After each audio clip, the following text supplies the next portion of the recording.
So, what do you think your biggest weakness is? I'm sorry to say, chocolate is not a good answer to this question. Not calling your mom on Sundays is not a good answer to this question, although your mom would probably disagree with me.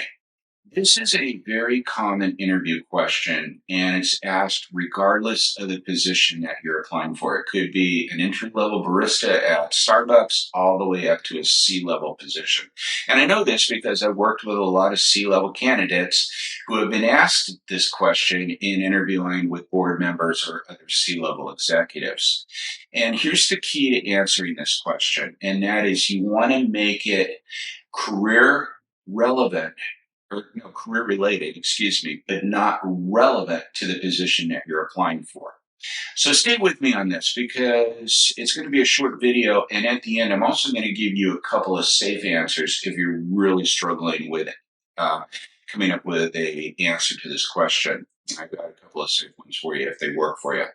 But what I mean by it being career related but not relevant to the position that you're applying for, let me give you an example.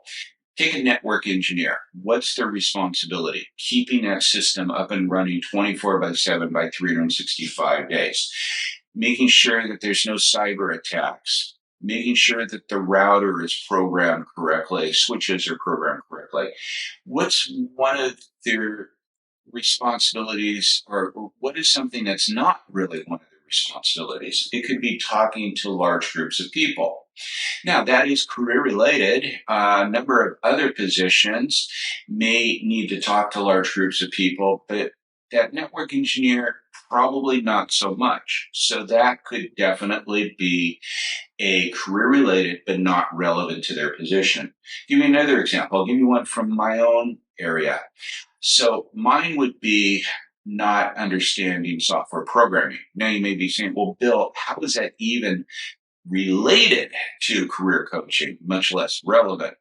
Well, let's say, for example, I was going to a university to apply in their career center, and I would certainly qualify as working as a career coach in a career center, and all universities have career centers. And they ask me, they say, so what do you think your biggest weakness is? And I answer and I say, well, I think it's software programming. They kind of look at me just like maybe what you thought. And I said, well, let me explain. I've worked with all different kinds of individuals. I've worked with lawyers. I've worked with accountants. I've worked with financial analysts. I've worked with elementary school teachers. I've worked with software engineers. And there's one thing about a software engineer that's unlike all these other positions, and that is oftentimes they have to go into a technical interview where they're asked to solve a specific programming problem and go up to a whiteboard and do it. And they think that because I don't understand software programming, I don't understand the stress that they're under. So this is, you can see now how this could be career related, but not specifically relevant to the position that I'm applying for. Another example, and this one I love because this actually was one that my candidate, my client told me, and that was he was a former CEO of a hospital. And when I said, let's talk about, what do you think your biggest weakness is? And he says, oh, I already have that one answered. It's technology, specifically working on a laptop. I have a lot of problems with a laptop. And I had to laugh at this because, my previous company where I was a vice president information services, that company, we had 4 different CEOs during that time period that I worked there. And not a single one of them really could work a laptop all that well. But the thing is they weren't hired with their, for their technology aptitude. They were hired for other reasons. So now you may understand what it is that and how you want to answer this. And let me give you some definitely do nots, and that is don't sit there and try to make a positive into a negative, like, I'm an overachiever. I never know when to say no. I mean, these could very well be true, but the thing is you're trying to make a positive into a negative, or a negative into a positive into a negative. So, and the other answer is, I don't think I have any weaknesses. Both of those are wrong answers. And the reason why I say this is because hiring managers, they're smart. They can see right through this because they've heard these things before.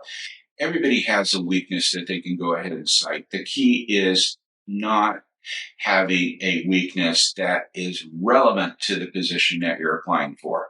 So in other words, if you're a software programmer and the job description has 4 years of Python programming, you don't want to go in there and say, well, I think my biggest weakness is I'm not really that good with Python.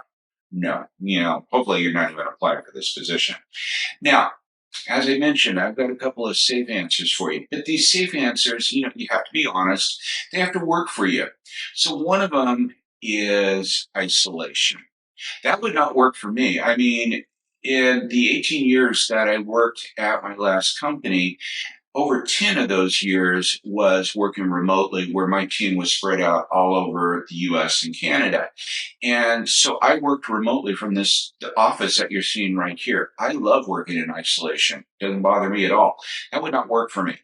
And another one would be repetition. So, for example, somebody that was working on an assembly line, they're doing the same thing day in and day out. They're not going to, saying that repetition is something that's a weakness for them, that's not going to get them the job there. But I will tell you that most technology individuals out there, especially network engineers or anybody else, if they have to do something more than 3 times, they're going to figure out a way to automate it. So these are a couple of safe answers that you can use out there if you really cannot think of anything else. But going back to this, I mean, the site is what you want to cite is that it's career related but not relevant to the position. It's honest, and you're not trying to make a negative into a positive.